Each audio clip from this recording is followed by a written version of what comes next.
in general, they are very, very good. Like impressive profiles. Astounding. But there's one thing they share in common, which is the 4 letters, the 5 letters, I don't know what they are. Or should we go back to the studio and find out? That's a good idea. Let's go.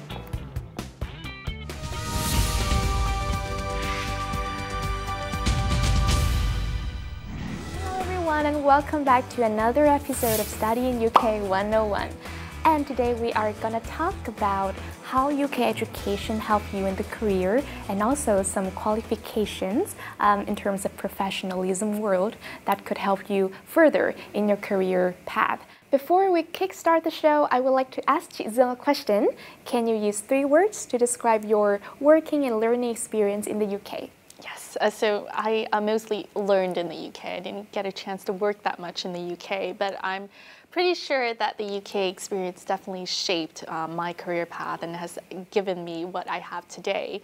So 3 words that I would use for that experience would be innovative, inquisitive, and experience. So those are probably the 3 adjectives that I would describe about my journey. And I think the special guest today share a lot of things in common with you because she studied in the UK, right? Yes, in the next part, let's learn a little bit more about our special guest for today and how she'll be able to bring much to our topic of career and professional qualifications today. Let's have a look.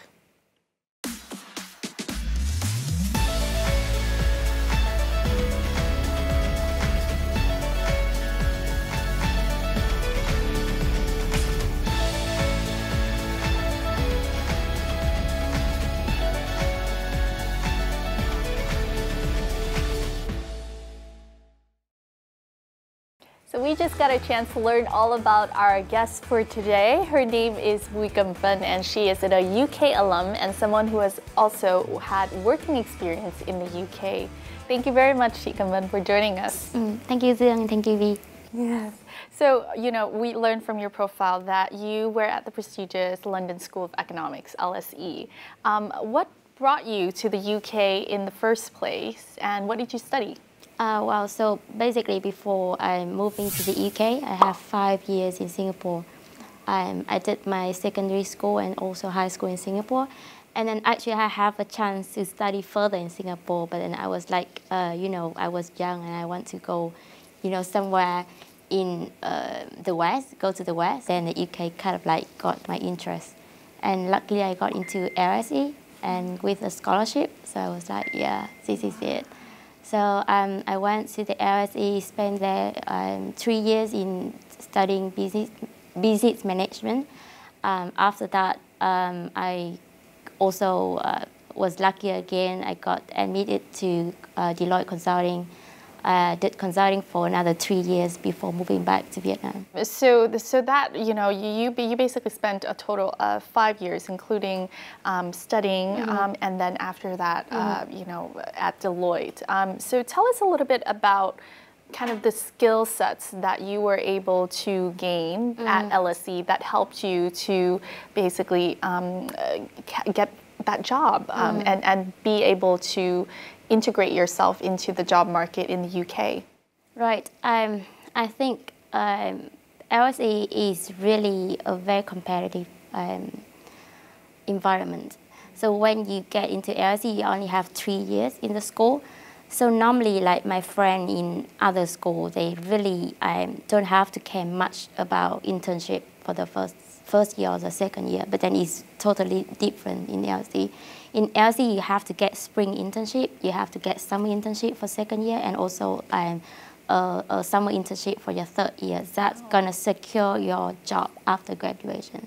So you go into the school and everyone will be asking you, like, have you applied for internship yet? You'll be like, what's no internship? Idea. Yeah, I don't know what's that. And then people will be talking about investment banking, consulting, Goldman Sachs, all these big firm, and you'll be like, oh wow, I'm so behind. I have to try and try more and learn more and try to really kind of like do your research, because they have they have their own advantage. They are, you know, students from the UK or from all those Western countries. Their language is better than you, and also they have been in the UK longer than you, because I went to the UK only when I studied undergrad.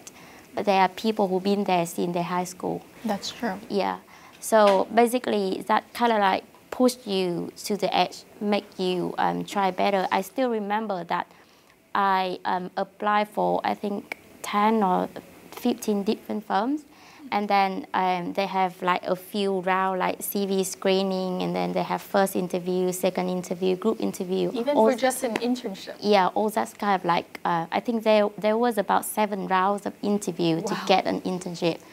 I get through the test, I get to the interview, I went to a different career fair to talk to the people in the firm, understand their culture, and also ask them for support if like I get into the interview, and if there are any questions relating to the firm itself, then I have someone to help me with some kind of knowledge. Wow, Yes. Yeah. Very impressive. Mm. And as a student, I am very curious about how you manage your schoolwork at LSE and about your journey to apply the scholarships at one of the most prestigious schools at UK. Can you share us more about that? About scholarship, so after I graduate from high school in Singapore, I really, really want to go to the UK or the US. And again, it was kind of like a long period of preparations, because you have to have a really good CV. You have to stand out, basically, because people are not going to give you money for nothing. You have to be kind of like, you know, like, yeah, so I prepared for that, I think, for 2 years. When I was in high school, I applied for leadership position in different society and club in the school. So I was president of two different society in high school, also participated in different volunteer work. And I think I wrote about 2 pages of cover letter when I applied to LSE, saying like, you know, how much I really want to go to the UK, and also my plan about going back to Vietnam after graduations. Because I think LSE, they care about the plan after graduation. They care about people adding value to society, not just, you know, go there to study and then after that, what's next? You're doing exactly what you write in the CV. You're coming back to Vietnam and contribute to the society right here. Yeah. Any thoughts to share with those who are watching? You know, those who are watching, including people who are still maybe in high school. There are still people who might be looking for that next internship, or there are people who are already working but maybe hoping to make a change or a change of career. Right. I think for the student who's thinking about going abroad to study, I think UK is a very great choice. If you want to, you know, explore about the culture of London, which is, you know, people say that if you are tired of London, you are tired of life, then UK is like the best choice that you can think about. And if you already think about UK, then you need to do your research. You need to prepare yourself for that step. And for those who are doing internship, the internship is there for you to help you understand more about what to expect in the real working environment. So just try to learn as much as you can. Try to talk to a lot of people during your internship, and understand that if banking is for you, or consulting is for you, or marketing is for you. So just don't take it, you know, just like something to write on your CV, but really something for you to understand more about what you really want to do in the future. And for those who are thinking about career change, I think career change is something that everyone will have to, you know, experience 1 or 2 in your career life, right? So, you know, just take it easy, because there's nothing like, okay, I'm going to change to another career path and then I have to rebuild everything from the beginning. It's not like that, because whatever you have is transferable skill. And then what you need more is just the knowledge of the new industry, which if you try hard enough, you can, learn everything within the time that you plan. Thank you so much, Chị Cẩm Vân, for sharing your thoughts with us and sharing what has been so far and what will continue to be, I'm sure, an incredible journey ahead. Yep, and thank you for inviting me. All right, so before we move to another section of the talk, we're gonna play a very fun game with these two beautiful ladies, which is called 5-second rule.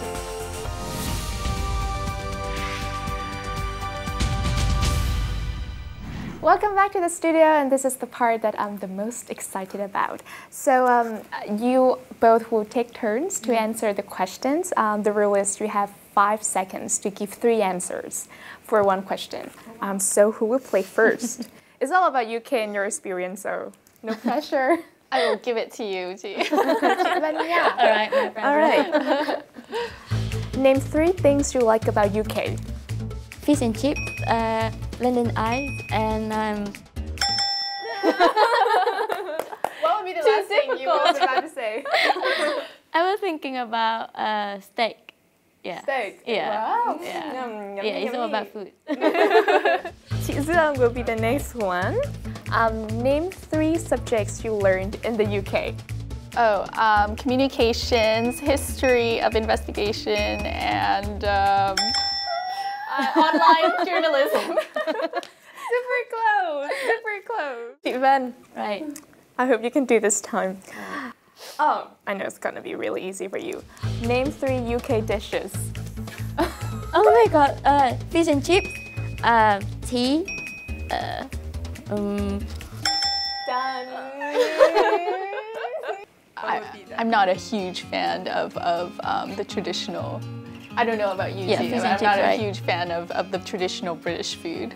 yeah, same. But some of the Exactly. food that you do find in the UK, like, for example, Fish and chips. actually, like the curries that you Yes. find in the UK is very, very good. And I found out later on that it's actually not Indian food, it's Bangladeshi food. So like, if you go to Brick Lane or East London, the majority of restaurants are actually owned by Bangladeshi people. So actually Bangladesh food or South Indian or South Asian food, I guess. Yeah. Interesting fact. But very good. Name 3 places you visited in the UK. Edinburgh, London, and Oxford. Perfect. Which one is your favorite place? I am very, very partial to London because I lived there, and there's just so much to do in London. As Chị Cẩm Vân said, if you're tired of London, you're tired of life, and I find that very true. But of course, there are close seconds, like Scotland is an amazing place, Yeah. and there's so much to discover there. Yeah. And Edinburgh. other plaplaces as well. In the UK, there's specific identities to each of them. Okay, thank you so much for drawing the game. I think you have done a really, really good job, and I learned a lot from the UK as well. So congrats! Thank you.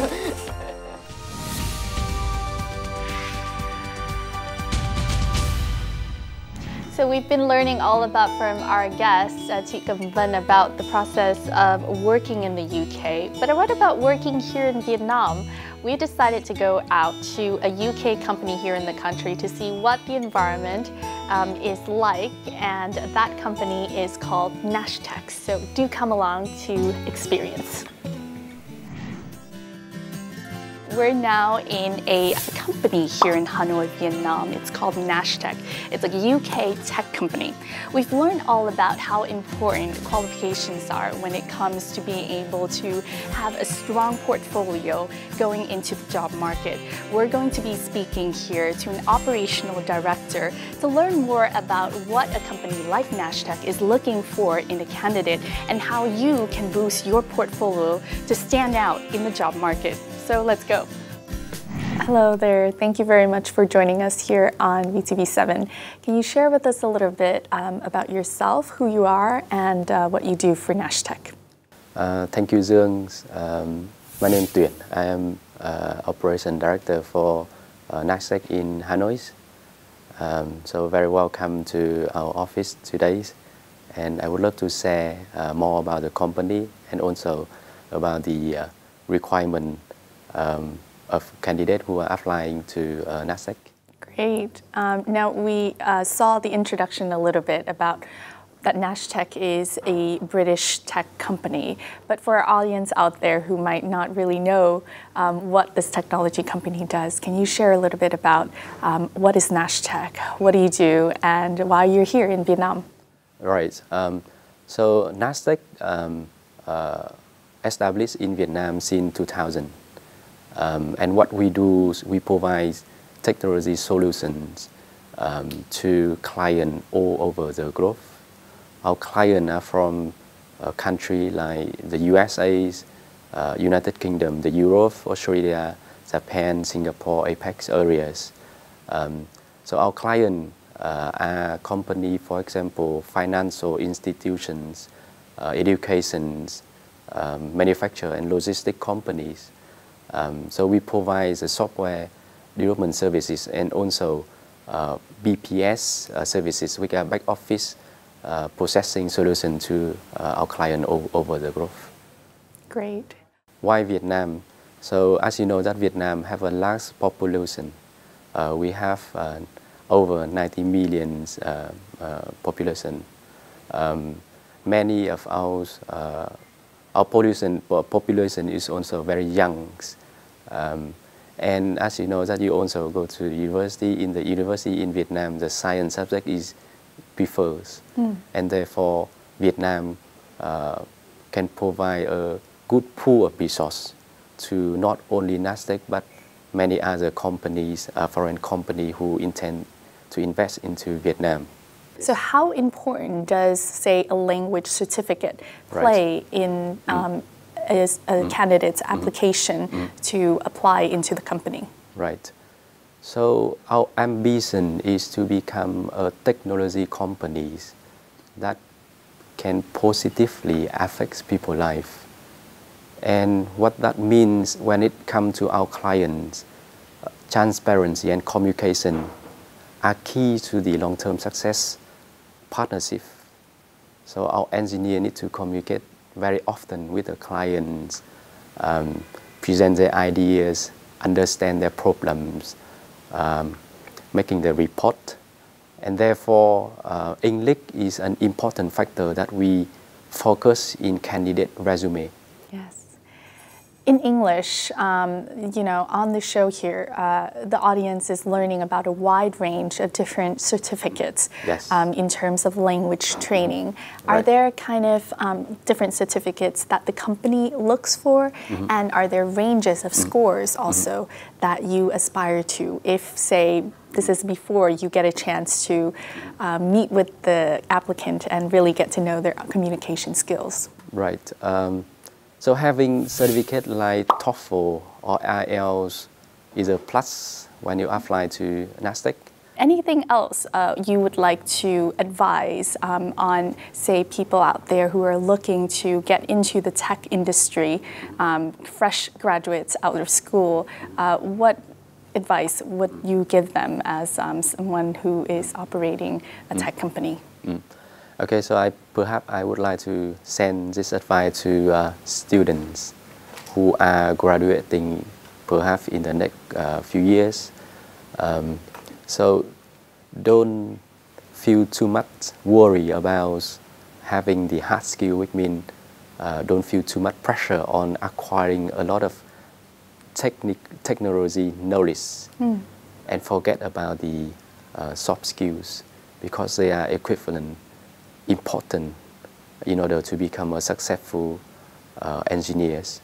For the student, in order to successfully apply to the technology company, I would advise that you start acquiring, start practicing different soft skills right when you are in the university, so you'll be ready when you graduate and do the application to the companies.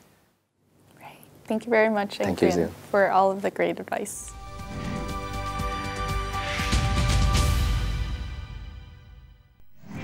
If you are looking to work, live, or study in an English-speaking country, or basically make yourself employable after graduating, then you must be able to demonstrate a high level of English language ability. Here are 3 English tests that are essential for job opportunities as well as integration into the community. These 3 tests are available to be taken in Vietnam. IELTS is the most popular English test. It is globally recognized by thousands of employers, universities, schools, and immigration bodies. The Pearson Test of English Academic is a computer-based academic English language test aimed at non-native English speakers who want to study abroad. PTE academic scores are accepted by thousands of institutions and approved by all UK, Australian, and New Zealand visa and immigration categories. Lingual Skill is a quick and convenient online test to help organizations check the English levels of individuals and groups of candidates. Powered by artificial intelligence technology, results are aligned to the Common European Framework of Reference, CEFR, the international standard for describing language ability. Besides having English capability, if you are aspiring financial professional, you need to equip yourself with some qualifications such as ACCA, the Association of Chartered Certified Accountants, and ICAEW, an internationally recognized certificate that teaches essential knowledge in business, finance, and accounting. Both will be discovered in the next sections of Study UK 101. Hey there, we're back here in the studio, and we have some very special guests with us here today to continue this narrative of us talking about how UK skills in education can help us to prepare for a better career path in the future. We have first here Nguyễn Huy Tuấn, who is the Manager of Financial Planning at Masan Group, and Phí Kiều Trang, who is currently a student, a third-year student at the National Economics University. They will share with us very particularly about qualifications, professional qualifications in auditing and accounting that you can take in order to prepare you for a career in those fields.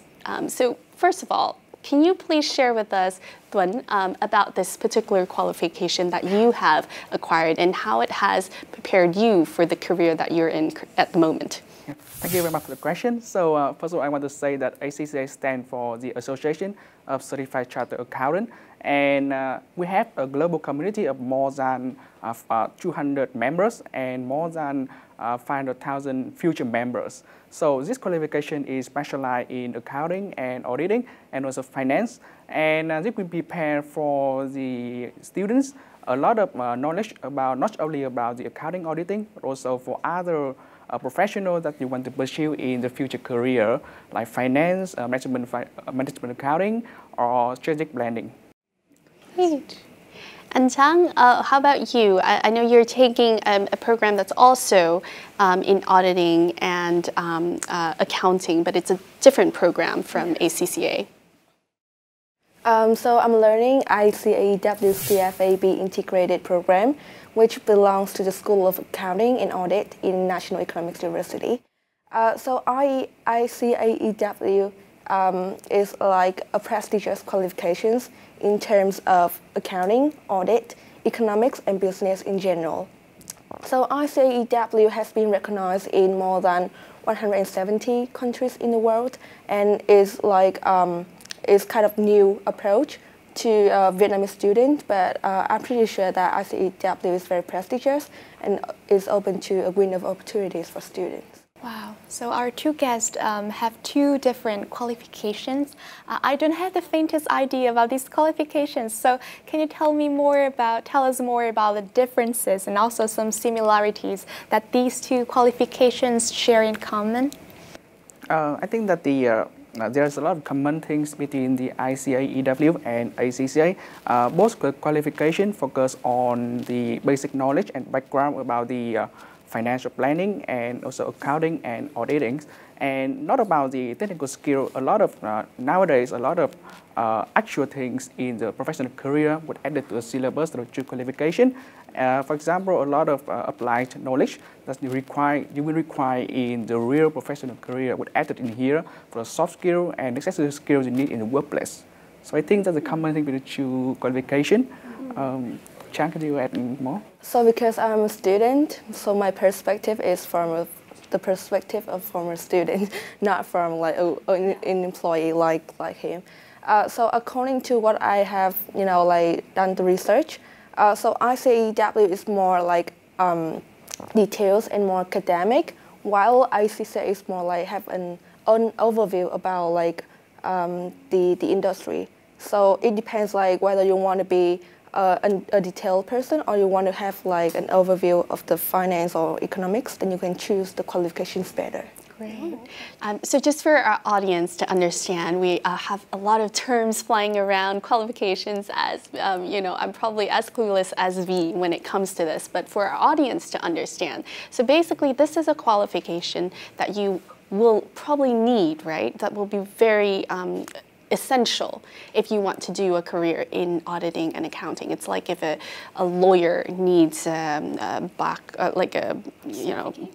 certificate, or a doctor needs to be able to overcome certain, or to have a qualification and title to be able to become a doctor.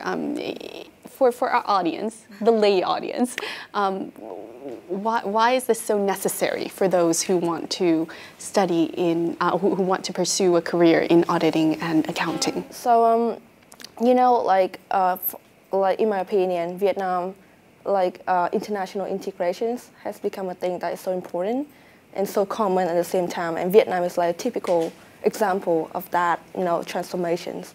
So from my point of view, when I choose what to learn in my university, I'm looking for something that is that can make me go global. So qualification is something that has been worldwide accepted, and it's like proof that I can adapt to the new changes in the whole world, and I can work in many markets also within the same industry. So having a qualifications is like a proof that I can quick adapt and I can work in a synchronous system. And because of that, I can, integration is like the main reasons for qualifications for me to learn. Got it. So basically making yourself more employable. You can work anywhere in the world, basically, yes. Yeah. With these kind of qualifications. Is that right, Tuấn? Just want to add more to the point of Chang here. So I think that the key word is global qualification. Because nowadays there's a lot of universities. You can study in Vietnam or study in the UK or study in the other countries. However, ACCA qualification, for example, can provide you a global standard. So maybe the employer may not understand the syllabus of different universities, but when you mention about the ACCA, they understand there is a global standard applied for all the countries. All the members that belong to ACCA will go through the similar path if you want to achieve the qualification. It means that we have a standard that apply for everyone. From the employer perspective, it could be easier for the company to choose the candidate that we have the professional qualification like ACCA. Exactly. Very enlightening. Makes you basically more competitive in the job market to be able to have that on your CV. But it is quite a long process, isn't it? Talk us through how long does it take to get this qualifications? What do you have to go through? And what are some of the challenges? For example, for the ACCA qualification, we have in total 13 subjects. And talking about the time to require for the qualification, it will depend on the planning. For example, the normal process for the normal student could be take around 3 years. So I would recommend you, maybe if you start at the last year of the university, so normally it will take you around 2 years, the last year of the university and the first year of your business life to complete the foundation level, which is normally the 9 subjects of the ACCA.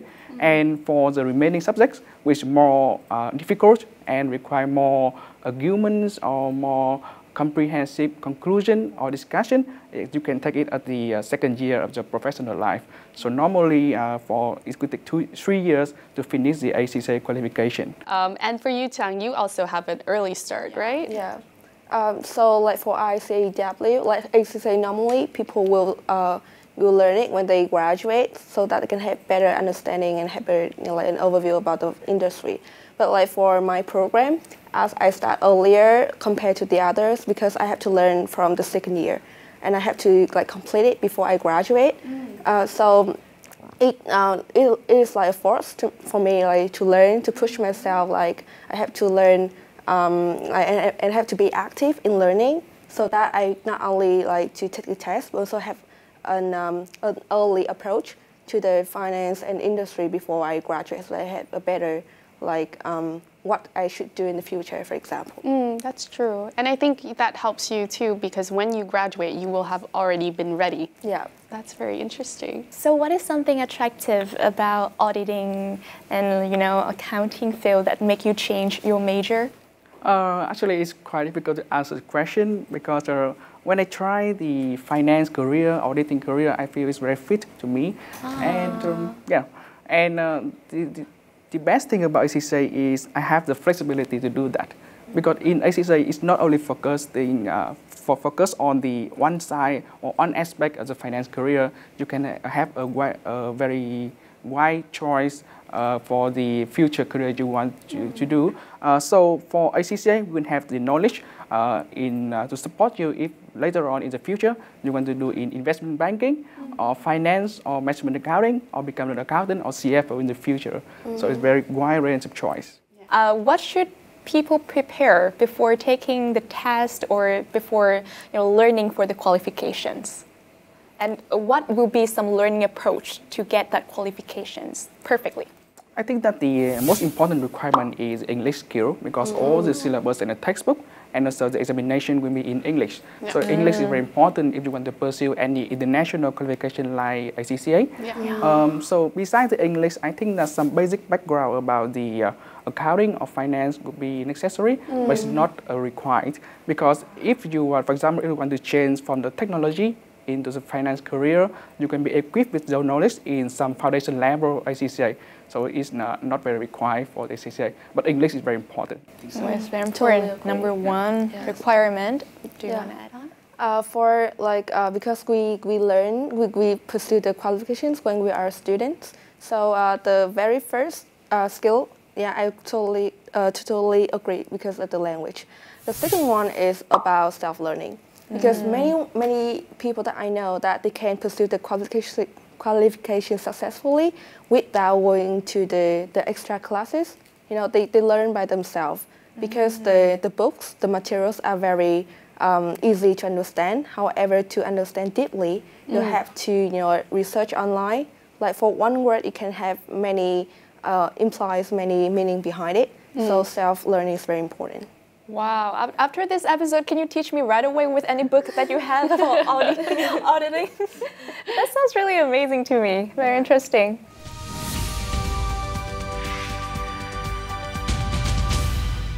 So that also marks the end of this episode and also the end of the series of Study UK 101. We've talked about a whole gamut of different things related to UK education, whether it be studying in the UK, getting your UK qualifications here in Vietnam, or using those skills and qualifications in order to put you in the right path for your career. It's been a wonderful journey so far, and V, I hope you've learned more about UK education. That's right. That's such an enlightening experience for me, and as I can tell to you all, the world of opportunities with the international students coming to UK or having UK qualifications right here in the country is open for everyone. And we would like to say thank you so much to all of the guests for joining us the show and sharing with us so much insightful information. We would like to say thank you to the British Embassy in Vietnam for assisting us with the series, and of course my beautiful co-host Chị Dương.